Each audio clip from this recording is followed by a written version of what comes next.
या इलाही तू मेरा रहमान है, या इलाही तू मेरा गफ्फार है। আল্লাহ এই সম্মান দিতে পারে কি পারে না? পারে। আমি আপনাদের সামনে যে সূরা থেকে তেলাওয়াত করেছি ওই সূরাটার নাম হলো সূরাতুল ইউসুফ। কুরআনুল কারীমের 12তম সূরা সিরিয়াল নাম্বারে। সূরাতুল ইউসুফের ভিতরে আয়াত আছে 111টি আয়াত সূরাতুল ইউসুফের ভিতরে। এই সূরাটা হলো মাক্কি সূরা। কোরআনের সূরা নাজিলের দুই ভাগে বিভক্ত, একটা হলো মাক্কি আর একটা হলো মাদানী। আমরা অনেকে মনে করি যে সূরাটা মক্কায় নাজিল হয়েছে এটা হলো মাক্কি, আর যে সূরাটা মদিনায় নাজিল হয়েছে এটা মনে হয় মাদানী। বিষয়টা এরকম না। সঠিক অ্যান্সার হলো যে সূরাটা আল্লাহ তাআলা হিজরতের পূর্বে অর্থাৎ হিজরতের আগে নাজিল করছেন এই সূরাকে বলা হয় মাক্কি সূরা। আর যেই সূরাটি হিজরতের পর নাজিল হয়েছে ওই সূরাটি হলো মাদানী সূরা। সুবহানাল্লাহ বলেন। সূরাতুল ইউসুফ এর শানে নজুল, কোন কারণে আল্লাহ তাআলা এই সূরাটা নাজিল করছেন, তাফসিরের পরিভাষায় যাকে বলা হয় শানে নজুল, প্রেক্ষাপট। সূরাতুল ইউসুফের শানে নজুল আমি পেয়েছি দুইটি, তাফসিরে তাবারি, তাফসির ইবনে কাসির, বিশেষ করে তাফসিরে তাবারি। এক নাম্বার শানে নজুল হলো, সংক্ষিপ্ত বলতেছি, আল্লাহ রাসূল যখন মক্কায় বসবাস করতেন তখন নবী যখন নবুয়ত পেলেন, নবুয়তের দায়িত্ব পাওয়ার পর মদিনার থেকে একদল ইহুদি আলেম তারা শুনছে মুহাম্মদ নিজেকে নবী দাবি করছে।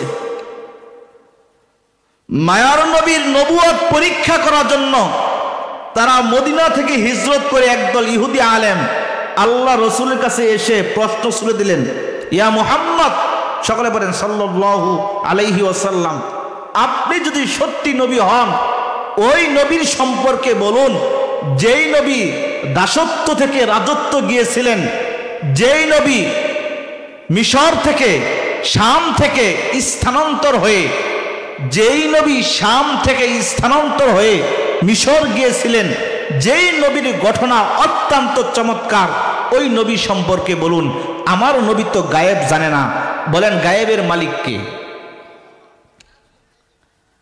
আল্লাহ তাআলা জিব্রাইল আমিনকে পাঠিয়ে দিয়েছেন, জিব্রাইল যাও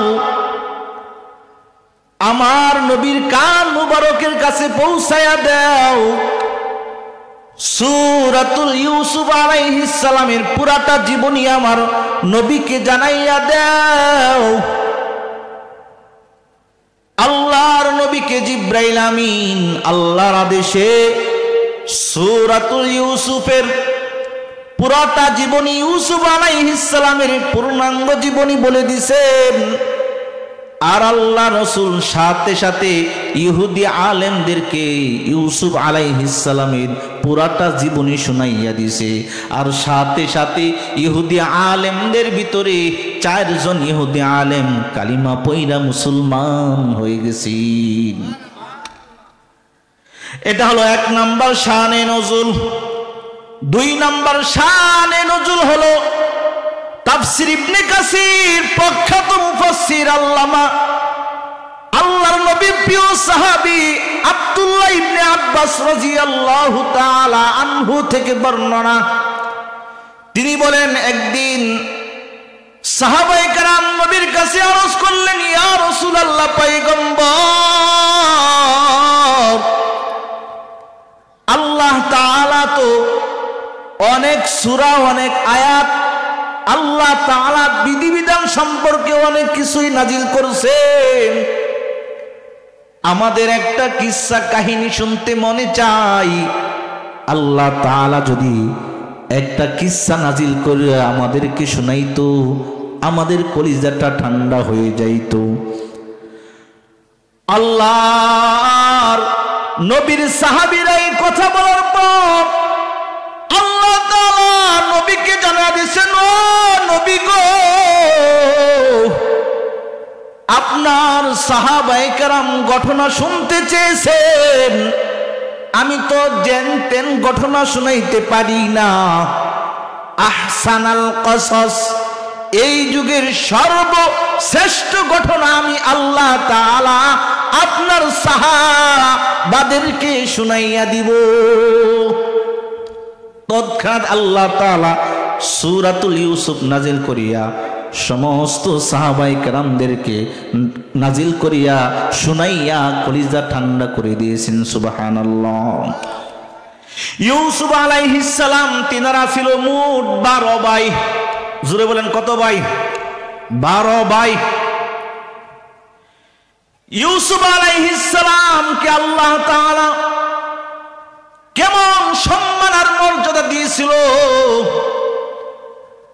আল্লাহর নবী বলছেন, জামে তিরমিজি 3116 নম্বর হাদিস, قال النبي صلى الله عليه وآله وسلم يوسف بن يعقوب يعقوب بن إسحاق إسحاق بن إبراهيم। জুড়ে বলেন সুবহানাল্লাহ। আল্লাহ তাআলার নবী সাহাবায়ে কেরামদের ডাক দিয়ে কোন, ও সাহাবায়ে কেরাম জানো, আল্লাহ তাআলা আমার ভাই ইউসুফ নবীকে কেমন মর্যাদা দিয়েছিল। ইউসুফ নবী নিজে নবী, তার পিতা ইয়াকুব তিনিও একজন নবী, তার দাদা ইসহাক তিনিও একজন নবী, তারপর দাদার বাবা যাকে বলা হয় ইব্রাহিম আলাইহিস সালাম তিনিও একজন নবী। সুবহানাল্লাহ বলেন। ইউসুফ আলাইহিস সালামের পূর্ব 3 পুরুষ পর্যন্ত নবী ছিলেন। জোরে কন্না সুবহানাল্লাহ।